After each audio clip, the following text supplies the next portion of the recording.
Il est 7h50. Bonjour Arlette Chabot. Bonjour à tous et toutes. Merci beaucoup d'être, comme on dit, mais oui, merci d'être avec nous ce matin. C'est une semaine avec beaucoup de tensions, mais également beaucoup d'ambition, notamment si on regarde du côté des Républicains.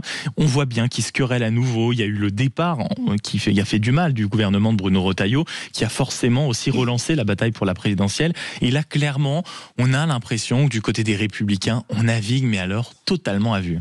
Oui, c'est une question effectivement qui se pose, mais la question fondamentale, elle est posée en fait depuis 2017. C'est celui de la survie du parti, des Républicains, de l'existence. On s'est sans cesse interrogé sur vont-ils être aspirés par Emmanuel Macron, à l'image des premiers, Édouard Philippe, Bruno Le Maire, Sébastien Lecornu, Bruno Le Maire, ou bien vont-ils céder un jour ou l'autre à la tentation de l'union des droites avec un Rassemblement national qui ne cesse de progresser alors qu'eux se sont rétrécis au fil des années. Chaque élection pour eux était devenue une sorte de crash test, de test de survie. Alors est arrivé une sorte de miracle, c'est la nomination de Michel Barnier à Matignon et le retour pour les LR dans les ministères, un moyen de prouver qu'ils existaient encore, et certains ont rêvé que c'était les premiers pas vers la reconquête du pouvoir perdu en 2012.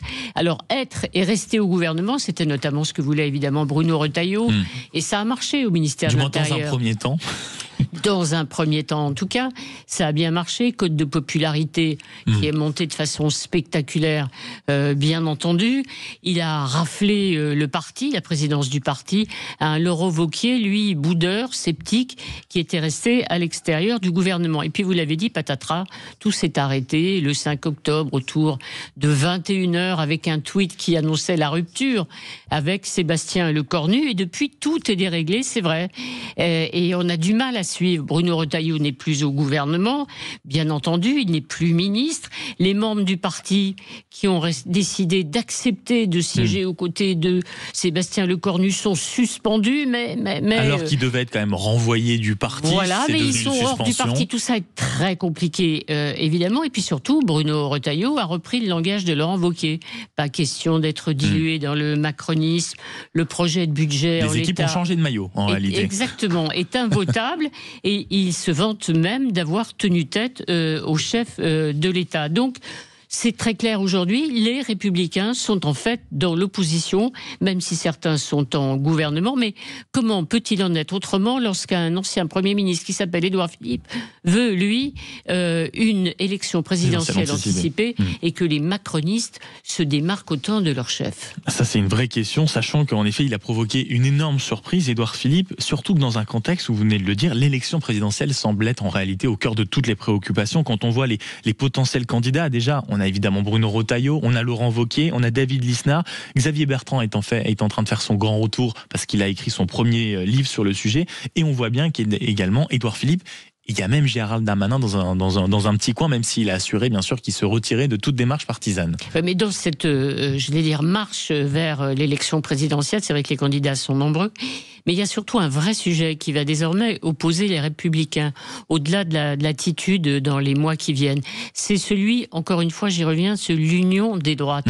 Faut-il l'accepter ou pas? Vous savez que la règle était très simple jusqu'à présent, fixée par Jacques Chirac, le cordon sanitaire avec le Rassemblement national, et ça tombait bien parce que le Rassemblement national n'avait aucune envie de faire alliance avec ces Républicains qui trahissent leurs engagements électoraux. Ça, c'est du Marine Le Pen qui, en plus, ne veut pas être de droite, mais bien rassembler les patriotes de droite et de gauche. Et puis là aussi, tout a changé. Jordan Bardella tend désormais la main effectivement au LR, et puis du côté des LR aussi ça bouge.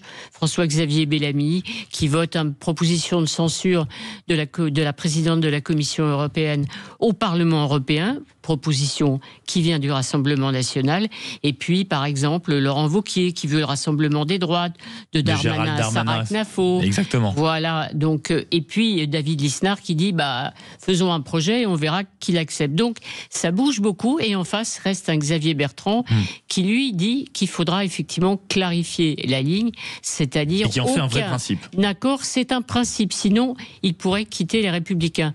Donc au fond, dans les semaines qui viennent, il faudra tout clarifier, c'est-à-dire que c'est un nouveau défi pour les Républicains, Comment vont-ils en sortir? Je ne sais pas, mais il faudra sans doute une boussole pour les suivre. Oui, on a bien compris, et vous l'avez dit dès le début de votre édito, avec en effet ce risque peut-être de disparition clairement des Républicains s'il n'y a pas une ligne qui s'affirme. Et on pourrait d'ailleurs rajouter le fameux pas une voix pour la gauche venant de Bruno Retailleau sur le plateau d'un 20h télévisé. Les 7h55 sur Sud Radio. À ce propos, l'Union des droites, mais aussi l'Union des gauches. Mon invité dans ce studio dans un gros quart d'heure, c'est évidemment Manuel Bompard, député des Bouches-du-Rhône et coordinateur de la France Insoumise. C'est quelqu'un qui a beaucoup de choses à dire au vu de l'actualité. Dans un instant, on respire, les Chevaliers du Fiel et le journal de 8h. À tout de suite.